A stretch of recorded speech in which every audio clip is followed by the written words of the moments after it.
পঞ্চম হয়েছেন মোহাম্মদ জাহিদ হাসান।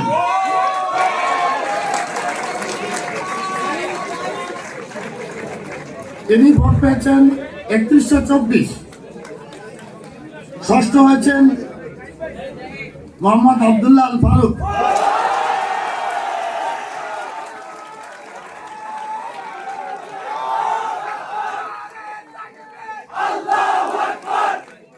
তিনি ভোট পেয়েছেন ২৯১৭।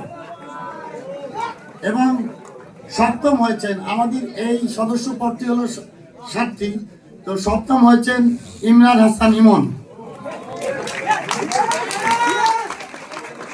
তিনি ভোট পেয়েছেন ২৬৩৬। আমরা অন্যান্য প্রার্থীদের ভোটের দীর্ঘ তালিকা আমরা সেই নম্বরটি ওয়েবসাইটে দিয়ে দেবো, এখানে ঘোষণা করছি না। যারা বিজয়ী তাদেরকে ভোট করছি, তাদের ঘোষণা করছি এবং অন্যান্য সকলকে অভিনন্দন জানাচ্ছি ইলেকশনটি সমাজ করে। আব্দুল্লাহ ইমরান হাসান ইমন ২৬৩৬।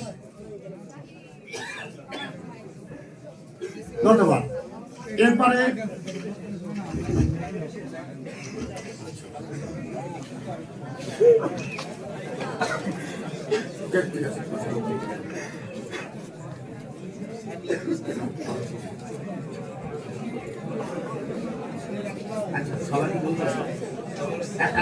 এখন অনেক প্রার্থী সকলের আমরা ওয়েবসাইটে দিয়ে দেবো। আমরা ছোট ছোট যে পদগুলো